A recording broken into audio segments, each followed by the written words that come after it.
manifestação do nosso povo. E apesar disso, a gente viu o que aconteceu no primeiro decreto do rádio, que houve na época de Getúlio, né? O primeiro decreto do rádio acabou com as rádios públicas, as rádios sociedade, e entregou o rádio para a iniciativa privada. Como é que se usou a politização do instrumento do rádio na comunicação? Foi em São Paulo, quando alguns estudantes paulistas ocuparam a rádio, uma rádio aí, acho que era a Rádio Record ou Rádio Tupi, lá de São Paulo, para lerem um manifesto sobre a Revolução Constitucionalista. Né? A partir daquilo, o rádio se transformou em instrumento político de massificação de uma ideia e de uma ideologia no Brasil. E aí o rádio foi muito utilizado para alistamento das pessoas, para fazer uma guerra burguesa que também não avançava. Né? A partir disso, o rádio passou a ser instrumento de manipulação. Getúlio Vargas, que não era tonto nem nada, ele entregou aos barões que o apoiaram na Revolução de 30 diversas concessões de rádio. E aí começa a constituir-se no Brasil o monopólio da mídia. Né? As primeiras rádios, elas são outorgadas para empresas. Uma das empresas que teve rádio no Brasil foi a RCA Victor, que era gravadora e empresa de equipamento eletrônico. Quer dizer, o rádio, a partir desse momento, quando perde a sua concepção educativa, ela passa a ser o quê? Ela passa a ser um instrumento de comércio e manipulação política.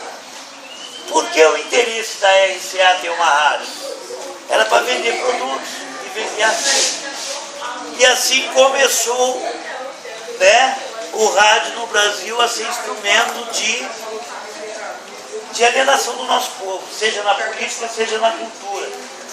Né? Vamos lembrar um pouco de Cornélio Pires, que era o nosso violeiro. O que ele fazia? Ele levava os violeiros para São Paulo, os violeiros verdadeiros gravavam discos e depois vendiam os discos, né, dos violeiros pelo interior. Ele era o mascate disso. Isso é uma história interessante. Com a massificação, não foi mais necessário trazer os artistas populares para gravar em São Paulo.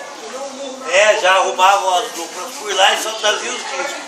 Então já tirava essa realidade. Então, obviamente, para aparecer o primeiro caipira, né, brasileiro massificado, ele já aparecia com roupa de cowboy americano. Não é verdade? Então, assim, vocês verem como é que a mídia começa a trabalhar a massificação de uma cultura que não é nossa, começa a trabalhar a massificação da política, né? E aí a gente vê a mídia no Brasil sendo controlada pelas elites, pelos coronéis da mídia. Hoje nós podemos dizer que nós temos um outro formato de coronelismo, que é o coronelismo eletrônico. Antigamente você tinha no Nordeste os coronéis que determinavam para o povo em quem deveria votar, o que comer, o que vestir, né, através da pressão das armas e de jagunços. Hoje você não precisa mais de jagunços, mas os coronéis são o mesmo. Né? O formato de coronelismo é o mesmo, através da mídia. Esse processo durou quase 80 anos no rádio. Quase 80 anos. E aí, companheirada, vamos dizer o seguinte, né, que se não houvesse uma política de reforma agrária nesse país, obviamente surgiria o movimento sem terra. Se houvesse reforma agrária, não teríamos sem terra. Se não houvesse reforma agrária, o MST surgiria. As rádios comunitárias são a mesma coisa. A partir do momento em que o povo não se vê na comunicação, a partir do momento onde a cultura popular não é trazida, né, na comunicação, não é valorizada na comunicação, a partir do momento em que o povo ele é transformado como apenas mais uma engrenagem no modelo de produção do capital, obviamente surgem a rebeldia. Na comunicação com a transistorização, vamos dizer assim, eletrônica, né, onde o governo perde a capacidade de monopólio do cristal que fabricava o transmissor de rádio, com a transistorização acaba, de uma certa forma, também garantindo que a gente pudesse adquirir tecnologia para fazer a nossa comunicação. E aí esse movimento surgiu na década de 80, que foram as rádios livres, Rádio Sorocaba, e posteriormente, a partir de 92, 93, começou-se a formular um modelo de comunicação que tenha o social, a cultura popular e o interesse da comunidade como eixo central.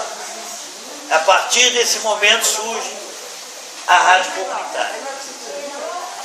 E é sobre isso que a gente vai falar hoje. O que é uma rádio comunitária? Para que ela serve? Qual o objetivo dela? As rádios comunitárias elas surgiram porque a sociedade brasileira entendeu que os meios de comunicação não representam a sociedade. Era preciso criar algo novo que pudesse representar a nossa cultura e o nosso valor. Então, basicamente, não sei como é que está o tempo, a gente já entendeu um pouco do porquê da existência desse veículo, né? Acho que a gente podia fazer um bate-papo um pouco nisso nesse primeiro momento, e depois a gente entra no conceito de rádio comunitária, para que é. Eu só dei uma introdução só para dar uma instigada em vocês e depois a gente dá uma continuada. Pode ser, Adriano? E viu o Coringão? É hoje.